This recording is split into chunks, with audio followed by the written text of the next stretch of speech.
Welcome to The Neuron. I'm Pete Huang. Today, we're talking about the political trouble at OpenAI. Key researchers have been leaving and they're airing their concerns in public on their way out. We're going to talk through why they're doing it and what's at stake. It's Saturday, May 18th. Let's dive in.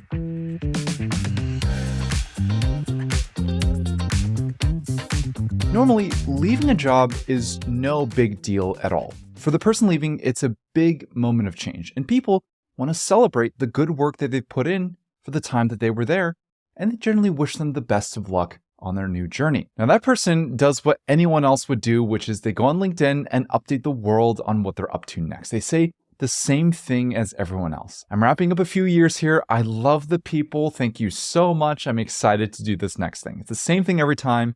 No drama, no gossip. That is, unless that person was in the middle of some fight for control or power within the company. That's a little bit more dramatic. So maybe the person was one of two candidates looking to become the next CFO. Or maybe that person was leading a product effort that was directly competitive with another product, and it was a bake-off to see which one would win out. That's a little bit more drama, a little bit more gossip. Now, it's even more dramatic if that person has a team of people around them that also leave on suspiciously similar timing. Imagine 5 people, 10 people, all sending their goodbye emails at the same time on 10 a.m. on a Friday, saying that today was going to be their last day. Now that is drama.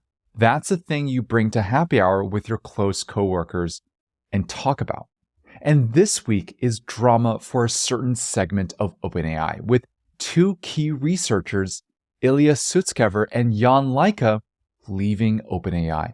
It closes 6 months of speculation where the AI community largely knew something was wrong, but couldn't figure out exactly how it all ended. So let's go back to the start. Over the last few years, there's been a feisty divide among people interested in AI that has split people into 2 camps.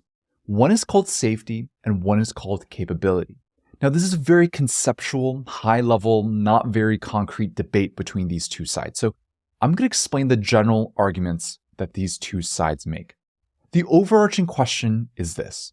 If we think we will eventually build AI that will be as good as humans, or anywhere even close, what is the right way for us to make sure it doesn't kill us?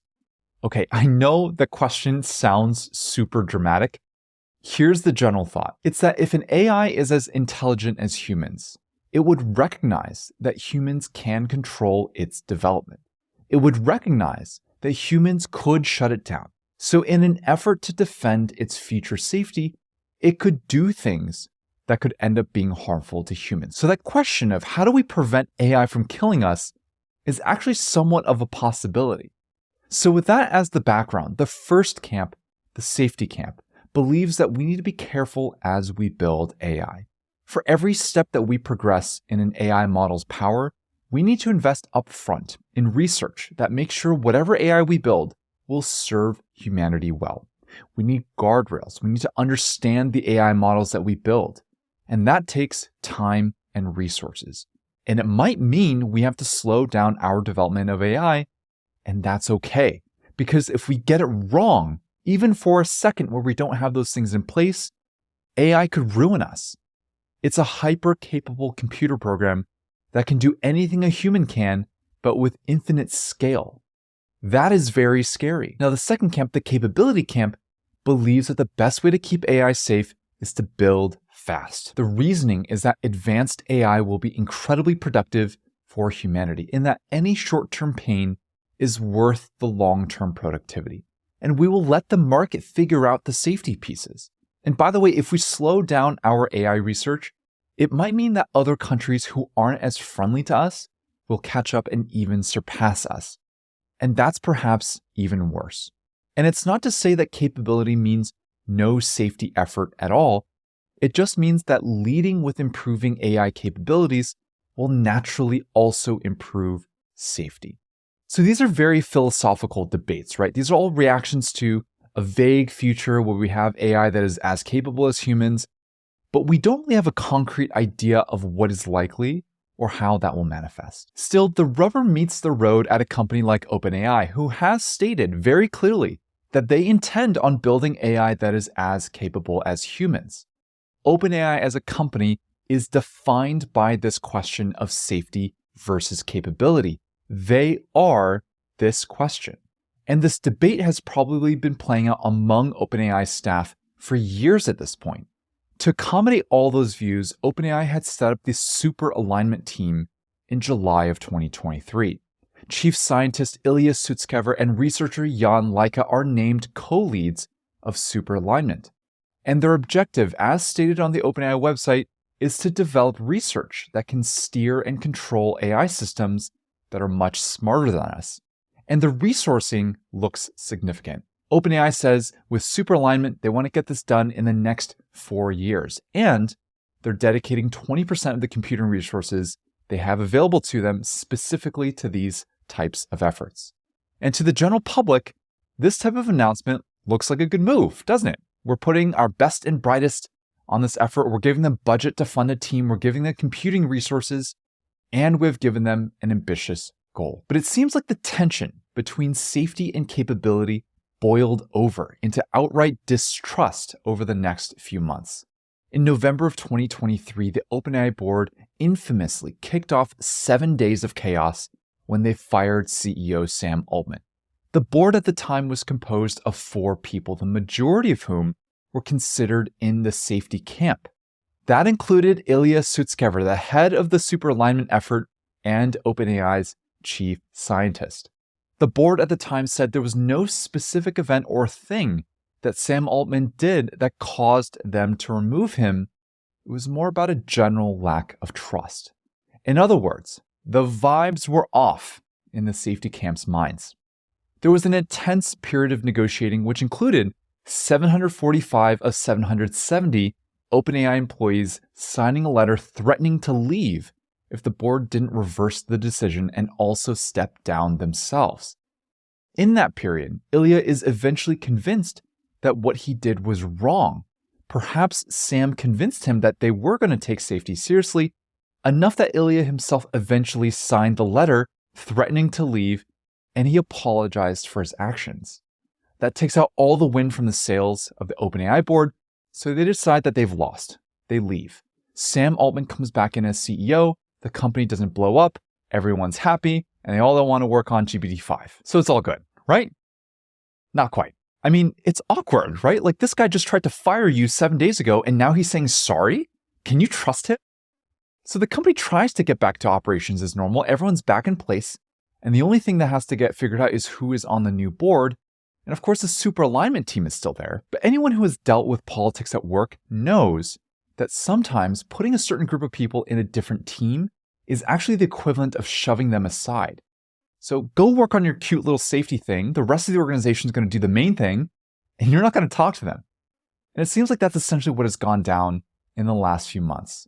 Jan Leike, the now former co-head for Superalignment, left this week and decided to publish a few tweets yesterday about this. Here's some quotes. Over the past few months, my team has been sailing against the wind. Sometimes we were struggling for compute and it was getting harder and harder to get this crucial research done. But over the past year, safety culture and processes have taken a back seat to shiny products. OpenAI must become a safety-first AGI company. Jan isn't the only one who's written publicly about how OpenAI has treated the safety efforts internally. When researcher Daniel Kokotajlo resigned, he wrote on an online profile that he had, quote, quit OpenAI due to losing hope that it would behave responsibly around the time of AGI. In a quote to Vox, he said, I joined with substantial hope that OpenAI would rise to the occasion and behave more responsibly as they got closer to achieving AGI. It slowly became clear to many of us that this would not happen. I gradually lost trust in OpenAI leadership and their ability to responsibly handle AGI, so I quit. Other researchers in the safety camp turned to less direct methods. For example, Pavel Ismailov and Leopold Aschenbrenner allegedly turned to leaking research and confidential information, and OpenAI eventually caught them and fired them as a result. In all, 7 researchers firmly in the safety camp have left OpenAI this year, including Ilya Sutskever and Jan Leike from this week. And as a result, with the co-leads gone, the Superalignment team itself has effectively dissolved less than a year after its initial formation. So, where does that leave us?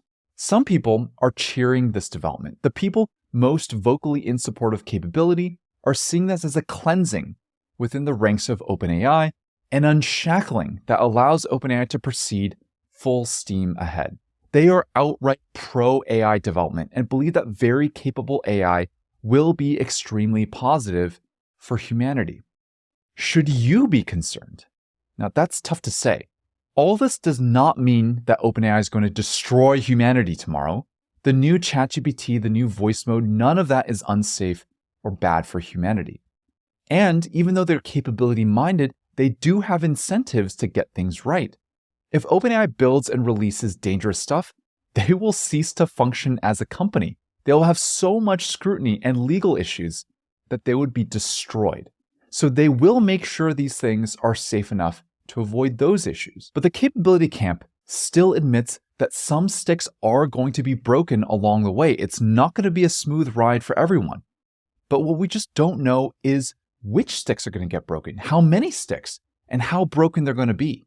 We also don't know how humans will react to it. And we also don't know what the so-called benefits will look like afterwards. Now, at some level, every wave of technology has this effect. Every generation past a certain age will call the new thing damaging in some way. Still, the technology ends up permeating through the younger generation. It'll change their behavior, and the older generations will find that concerning and disruptive. And the young people themselves will also get tired of it in some ways. They'll make private Instagrams instead of public Facebooks. They'll want data privacy instead of allowing big tech to take it all for free. But net, the world becomes better as a result of that wave of technology. So the question at hand is how much AI fits this profile. AI can be so powerful that breaking a few sticks could mean way more than we expect. It could also improve the world in a way that no previous wave of technology has ever gotten close to. All of this is super hard to think about because the magnitude of AI's impact is just so outsized that trying to reference previous examples in history just feels improper. I should mention that while OpenAI is very clearly going down the path of capability, they aren't the only one playing in AI. Most notably, Anthropic, the number 2 in AI as it relates to private startups, is way more safety-minded. They are building leading AI models, but buried deep in their culture is a preference for safety above all. Now that goes back to the story of Anthropic's founding. As early as 3 years ago, some key employees of OpenAI, including the VP of Research and the researchers who built GPT-3, already felt like OpenAI was being too aggressive and didn't care enough about safety. So that's why they left and started Anthropic. And even today, when you ask the employees at Anthropic what they think about OpenAI and the potential that they don't take safety seriously enough relative to AI, they'll say that OpenAI has already crossed the line. Anthropic today is the one doing a lot more research that is specifically about steering and controlling these models, specifically measuring how persuasive AI models are, ways to jailbreak these models. These are streams of research that first look to surface all the bad ways that AI models could behave so that they and others can work towards solving them. By comparison, OpenAI publishes way less of this type of research. It's not zero. In January, they published a paper discussing how to detect if their models would be used to create biological weapons, but there's a clear difference between the two companies now. OpenAI's capability, Anthropic is safety. And again, I'm saying this while acknowledging that nothing is black and white and there is no right answer. Today, this is basically a big philosophy question, and I'm just showing you where that philosophy question is dividing people. Folks, we are witnessing the history of science and technology being made. If AI continues to get more powerful, and many experts believe we're far from reaching any ceiling anytime soon, the way we handle this will be written about for years and decades to come. This is Pete wrapping up the Neuron for May 16th. I'll see you next week.